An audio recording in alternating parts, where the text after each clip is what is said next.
Hello friends, எல்லோரும் எப்படி இருக்கீங்க? நாங்க ரொம்பவே நல்லா இருக்கோம். ஸோ ஃப்ரெண்ட்ஸ், இன்னைக்கு நாங்க எடுத்திருக்கிற டாபிக் என்ன அப்படின்னா, மன அழுத்தம் பத்தி தான். மன அழுத்தம் வந்து எல்லாருக்குமே இருக்கிற ஒரு காமனான விஷயம் தான். எல்லாருக்குமே எப்படி நமக்கு கோவம் வரும், அந்த மாதிரியெல்லாம் இருக்குல்ல, அந்த மாதிரி தான் இந்த மன அழுத்தமும். ஆனா, இந்த மன அழுத்தத்த நமக்கு நாமே குடுத்துக்கிறது தான். நமக்கு வந்து ஒரு தண்டனை குடுப்போம் அப்படின்னா, நமக்கு எப்படி அடுத்தவங்க தண்டனை குடுக்கறது வேற. நமக்கு நம்ம தண்டனை குடுக்கறது வந்து இந்த மன அழுத்தம். ஆ ஏன் அப்படி சொல்றேன் அப்படின்னா, மன அழுத்தம் வந்து நம்ம கவனிக்காம விட்டுட்டா, அது அ போக போக என்ன ஆகும்னா, மனநோயா மாறக்கு நெறையவே சான்சஸ் இருக்கு. ஃபுல் அண்ட் ஃபுல் டிப்ரஷனுக்குள்ள வந்து நம்ம போகக்கூடாது அப்படிங்கிறதுக்கான வீடியோ தான் ஃப்ரெண்ட்ஸ் இது. ஸோ டிப்ரஷன் இருந்தாலே நம்ம வந்து அது மனநோயா கன்வெர்ட் ஆகறக்கு நெறைய சான்சஸ் இருக்கு. ஸோ அத நம்ம எப்படி ஓவர் கம் பண்ணி வரணும் அப்படிங்கிறத இந்த வீடியோல நம்ம பார்க்க போறோம். ஒரு குட்டி குட்டியான ஒரு விஷயங்கள வந்து நம்ம லைஃப்ல வந்து நம்ம சேஞ்ச் பண்ணிக்கிட்டாலே போதும். அந்த டிப்ரஷன்லேருந்து நம்ம வெளிய வந்துரலாம். ஸோ ஃபர்ஸ்ட் ஆஃப் ஆல் வந்து நம்ம வந்து வீட்ல இருக்கிறோம் அப்படிங்கிறதே ஒரு மன அழுத்தத்துக்கு உண்டான ஒரு விஷயம் தான். ஆனா நீங்க வீட்ல இருக்கிறத வந்து நீங்க ஒரு மாதிரி வந்து நீங்க எடுத்துக்காதீங்க.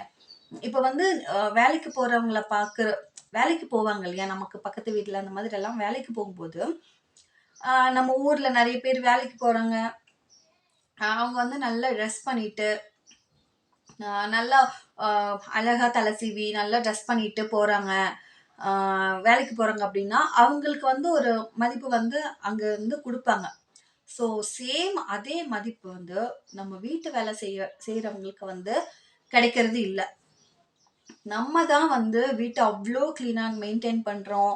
ஆ எல்லாமே நமக்கு வேண்டியதாகட்டும், வேண்டாததாகட்டும், நமக்கு புடிச்சிருந்தாலும், புடிக்கலனாலும் நம்ம அ சமைக்கணும்.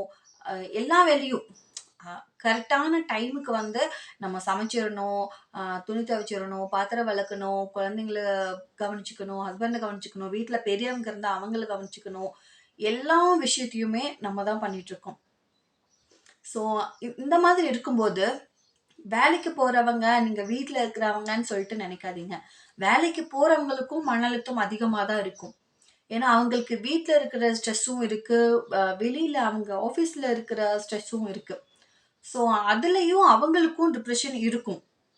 ஸோ வந்து நீங்க வீட்ல இருக்கறனால நீங்க வந்து குறைஞ்சதாவும், வேலைக்கு போறவங்க வந்து அ அவங்களுக்கு எந்த ஒரு கஷ்டமும் இல்ல அப்டின்னெல்லாம் நீங்க நெனைக்கவே வேண்டாம்.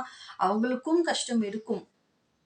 ஏன்னா, அவங்க வந்து வீட்டு வேலையும் முடிச்சுட்டு அவங்க வெளிய போறாங்க இல்லையா? அப்ப அவங்க எந்த அளவுக்கு அவங்க வந்து அவங்களோட மைண்ட வந்து அவங்க எந்த அளவுக்கு அவங்க ரிலாக்ஸ் பண்ணா மட்டும் தான் அவங்களால அந்த வேலைய வந்து செய்ய முடியும். ஸோ வீட்ல அவ்ளோ ப்ராப்ளம் வரும். வீட்ல அவ்ளோ ப்ராப்ளத்தையும் தாண்டி ஆஃபீஸ்ல போறாங்க. ஆஃபீஸ்லயும் அதுக்கு விட ப்ராப்ளம்ஸ் வரும். அதையும் ஓவர் கம் பண்ணி தானே வராங்க. ஸோ அதனால சொல்றது, நீங்க வந்து வீட்ல இருக்கீங்க அப்படின்னு சொல்லிட்டு டிப்ரஷன் வந்து ஆகாதீங்க. நீங்க வந்து ஃப்ரீயா இருங்க, ரிலாக்ஸா இருங்க. உங்க வீட்டு வேலைகள் என்னமோ அதெல்லாமே முடிச்சுட்டு, உங்களுக்கான டைம் வந்து நீங்க எடுத்துக்கோங்க. ஸோ உங்களுக்கான டைம் அப்படின்னு சொல்றது என்ன அப்படின்னா, உங்களுக்கு வந்து உங்களுக்கு நெறைய பேருக்கு வந்து ஹாபீஸ் வந்து இருக்கும். உங்களுக்கு புடிச்ச விஷயங்கள் இருக்கும்.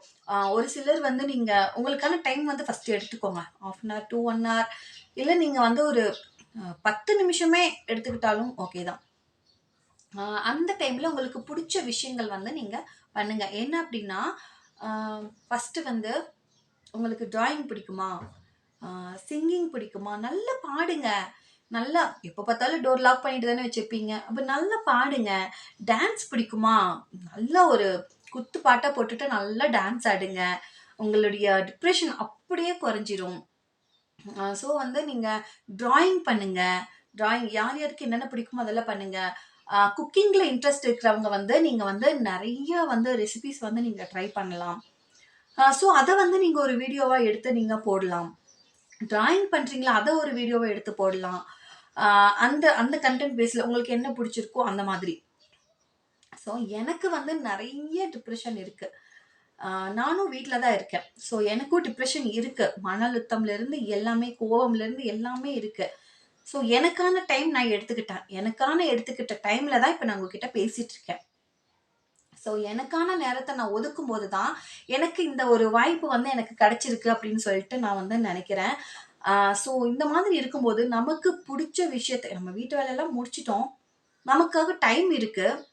ஸோ அந்த டைம்ல நமக்கு புடிச்ச வேலைய செய்யும்போது, நம்மளுடைய மன அழுத்தம் வந்து கம்மியாகும். நமக்கு மன அழுத்தம் வரவே வராது. நம்ம எல்லா வேலையும் செய்றோம். எல்லா வேலையும் கிளீனா முடிக்கிறோம். ஆனா, அது குட்டி காம்ப்ளிமென்டரி கூட நமக்கு கிடைக்கிறதில்ல அப்படிங்கும்போது தான் அந்த டிப்ரஷனுக்குள்ள நம்ம போறோம். நம்மள யாரும் கவனிக்கிறதில்ல அப்படின்னு நெனைப்போம். ஆனா, நீங்க அப்படி மட்டும் நெனைக்காதீங்க. நம்ம தான் கவனிச்சுக்கணும். ஆ நம்ம தான் நம்மளுடைய ஃபேமிலியும் நம்ம கவனிச்சுக்கணும். அப்படி இருக்கும்போது, ஃபுல் அண்ட் ஃபுல் பொறுப்புமே நம்ம கிட்ட தான் இருக்கு. ஸோ, ஹோம் மேக்கர்ஸ் அப்டின்னா, ஒரு வீட்டையே அந்த ஹோமையே மேக் பண்றவங்க தான் ஹோம் மேக்கர்ஸ். ஸோ, தயவு செஞ்சு சொல்றேன் ஃப்ரெண்ட்ஸ், நீங்க மட்டும் ஹோம் மேக்கர்ஸ் நீங்க மட்டுமே நீங்க டிப்ரஷன் ஆயிட்டீங்கன்னு வைங்களேன், உங்க டோட்டல் ஃபேமிலியே வந்து டிப்ரஷன் ஆயிரும். ஸோ, நீங்க நல்லா இருந்தா தான் உங்க ஃபேமிலி நல்லா இருக்கும். நெறைய பிரச்சனைகள் இருக்கதான் செய்யும். எல்லா ஃபேமிலி பிரச்சனையிலருந்து, பொருளாதார ரீதியாக பிரச்சனையிலருந்து, எல்லா பிரச்சனையுமே எல்லாருக்குமே இருக்கதான் செய்யும். அது எல்லாத்தையும் நம்ம ஓவர் கம் பண்ணி வரணும் அப்டின்னா, டிப்ரஷன்ல போனா அது கண்டிப்பா ஓவர் கம் ஆகி வருமா? அப்டின்னு சொல்லிட்டு நீங்க யோசிங்க. சும்மா மண்டைய பிச்சுக்கிட்டு, சும்மா உங்க பாட்டுக்கு உட்கார்ந்து அழுதுகிட்டு, இந்த மாதிரி மட்டும் இருக்கவே இருக்காதீங்க. ஸோ கோவம் வருது அப்படிங்கும்போது நான் ஃபர்ஸ்ட்டே ஒரு வீடியோ சொல்லியிருந்தேன். என்ன கோவமோ அத வந்து எழுதிட்டு கிழிச்சு போட்டுருங்க. உங்க மனசு வந்து லேசாகும் அப்படின்னு சொல்லியிருந்தேன். ஸோ அது மாதிரி நீங்க பண்ணுங்க. ஆனா சும்மா உட்கார்ந்து அழாதீங்க. ஆ ஏதோ ஒண்ணு மைண்ட்ல நெனச்சுக்கிட்டு, ஐயோ! இது இப்படி இருக்கே சாரி எக்ஸ்கியூஸ். ஆ இந்த விஷயம் இப்படி பண்ணிட்டாங்களே! நம்ம இவ்ளோ வேலை செஞ்சு நம்மள கவனிக்க மாட்டேங்கிறாங்களே! நமக்கு இப்போ உடம்பு சரியில்ல. நம்ம உடம்பு சரியில்லாத டைம்லயும் நம்மள இப்ப கவனிக்காம போறாங்களே! அப்படின்னு சொல்லிட்டு நீங்க உங்களையே வந்து ஆ டிப்ரஷனுக்குள்ள தள்ளாதீங்க. எவ்ளோ ரிலாக்ஸா இருக்க முடியுமோ, வீட்ல இருக்கவங்கலாம் ஸ்கூலுக்கு போயிட்டாங்களா? வேலைக்கு போயிட்டாங்களா? ஓகே. நீங்க ஃப்ரீயா இருக்கீங்க. ஃபர்ஸ்ட்டு வந்து உங்களுக்கான ஒரு செல்ஃப் ரெஸ்பெக்ட் டைம் வந்து எடுத்துக்கோங்க. அ ஒரு ஃபேஷியல் பண்ணுங்க. நல்ல ஹேர் பேக் இருந்தா ஹேர் பேக் போடுங்க. அ நல்ல இந்த மாதிரி மசாஜ் குடுத்து பண்ணுங்க. அப்படி இருக்கும்போது, உங்களுக்கு அந்த மைண்டுக்குள்ள ஓடுறதெல்லாம் அப்படியே லேசாகும். ஆ நான் சொல்றது நீங்க ட்ரை பண்ணி பார்த்துட்டு, எப்படி இருக்குன்னு சொல்லிட்டு கமெண்ட்லயும் சொல்லுங்க. நான் சொல்ற வீடியோ உங்களுக்கு யூஸ்ஃபுல்லா இருக்கா? இல்லையான்னு சொல்லிட்டு. ஏன்னா, இப்ப நெறைய பேர் வந்து இந்த டிப்ரஷன்ல தான் இருக்காங்க. எனக்கு தெரிஞ்சு நெறைய பேர் இருக்காங்க. ஏன் நானே டிப்ரஷன்ல தான் இருப்பேன். அ அந்த சமயத்துல வந்து நான் இப்ப உங்ககிட்ட பேசிட்டு இருக்கேன் அப்டின்னா, எனக்கு அவ்ளோ நான் இந்த வீடியோ எடுத்து முடிச்சதுக்கு அப்புறமா, எனக்கு அவ்ளோ ஒரு ரிலாக்சேஷனா இருக்கும். என் மனசுல இருக்கிறது எல்லாமே நான் உங்ககிட்ட சொல்லிட்டேன். ஓகேங்களா? எனக்கு வந்து நான் என்னென்ன தோணுதோ எல்லாமே சொல்லிட்டேன். எனக்கான டைமையும் நான் எடுத்துக்கிட்டேன். என்னுடைய வீட்டு வேலையும் முடிச்சுட்டேன். எனக்கான ஒரு ஃப்ரீ டைம் எனக்கு இப்போ கிடைக்குது. என்னுடைய ஹாபி உங்களுக்கு என்னென்ன ஹாபி இருக்கோ செய்யுங்க. என்னுடைய ஹாபி வந்து எனக்கு யூடியூப் சேனல் ரொம்ப பிடிக்கும். அதனால நான் வந்து ஸ்டார்ட் பண்ணிட்டேன். நெறைய குக்கிங் வீடியோஸ்லேருந்து எல்லாமே போட்டேன். எனக்கு வந்து அந்த அளவுக்கு எனக்கு இன்ட்ரெஸ்ட் வந்து குடுக்க மாட்டேங்குது. எனக்கு எனக்கு வந்து பேசுறதுக்கு வந்து நல்லா பிடிக்கும். அதனால வந்து எங்க வீட்ல சொல்லிட்டே தான் இருப்பாங்க. "நீ ஏன் இப்படி கத்திட்டே இருக்க? நீ ஏன் இப்படி கத்தி கத்தி பேசுற?" அப்படியெல்லாம் வந்து சொல்லுவாங்க. எனக்கு என்ன பண்றது? நம்ம டோன் அப்படிதான் இருக்கு. நம்ம டோன் வந்து அப்படி இருக்குன்னு சொல்லும்போது, நம்ம எப்படி மெதுவா பேச முடியுமா? சொல்லுங்க. அந்த மாதிரி நெறைய வந்து விஷயங்கள் வந்து இருக்கு. நம்ம என்ன நல்லது பண்ணாலும் நமக்கு குறை சொல்றவங்க நம்ம ஃபேமிலியிலே இருக்க தான் செய்றாங்க. அது எல்லாத்தையும் ஓவர் கம் பண்ணி வரணும் அப்டின்னா, உங்கள டிப்ரஷனுக்குள்ள தள்ளாதீங்க. ஃப்ரீயா இருங்க. புடிச்சத பண்ணுங்க. நல்லா ஒரு உங்களுக்கான ஒரு ஹாபிய வந்து செலக்ட் பண்ணிக்கோங்க. இந்த மாதிரி நீங்க குட்டி குட்டியா வரும்போது, அ அந்த மன அழுத்தம் வந்து உங்களுக்கு இருக்காது. ஃபர்ஸ்ட்டு வந்து கோவப்படாதீங்க. கோவப்பட்டா மன அழுத்தம் வந்து அதிகமாகும். கோவப்படாம எந்த விஷயத்தையுமே நீட்டா ஹேண்டில் பண்ணுங்க. ஆ இப்போ உங்க ஹஸ்பண்டே உங்ககிட்ட வந்து ஒரு ஒரு விஷயத்துக்காக சண்டை போட போறாரு அப்டின்னா, ஒரு 2 நிமிஷம் அமைதியா இருந்துக்கோங்க. அமைதியா இருந்துட்டாலே, அவங்க வந்து அமைதியாயிருவாங்க. எவ்வளோதான் அவங்க கத்தட்டும். நெறைய கத்தட்டும். எவ்ளோ கத்த முடியுமோ அவ்ளோ கத்தட்டும். அவங்க கத்துற அந்த 2 நிமிஷம் நீங்க அமைதியா இருந்து பாருங்களேன். அடுத்த நிமிஷமே அவங்க அந்த கத்துறத விட்டுட்டு உங்ககிட்ட நல்லாவே பேசுவாங்க. நீங்க வந்து ட்ரை பண்ணி பாருங்க. நான் ட்ரை பண்ணேன். அதனால தான் நான் உங்ககிட்ட சொல்றேன். ஆ ஸோ இந்த மாதிரி ப்ராப்ளம்ஸ் எல்லாம் வரும்போது, நம்மள நம்ம தான் பார்த்துக்கணும். ஆ ஸோ கேர்ஃபுல்லா இருங்க.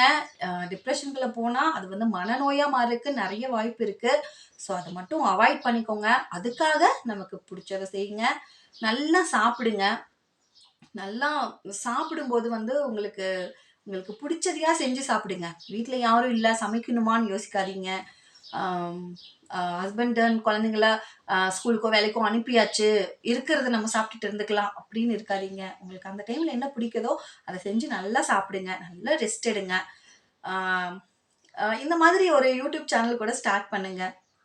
அதில உங்களுடைய ரெசிபீஸ் ஆகட்டும், உங்களுடைய ட்ராயிங் ஆகட்டும், உங்களுடைய ஹாபி ஆகட்டும் எல்லாமே ஷேர் பண்ணுங்க. ஸோ இந்த வீடியோ பிடிச்சிருந்தா மறக்காம லைக் அண்ட் சப்ஸ்கிரைப் பண்ணிக்கோங்க. அடுத்த வீடியோல பார்க்கலாம். பிடிச்சிருந்தா உங்க ஃப்ரெண்ட்ஸ்க்கும் ஃபேமிலிக்கும் ஷேர் பண்ணுங்க.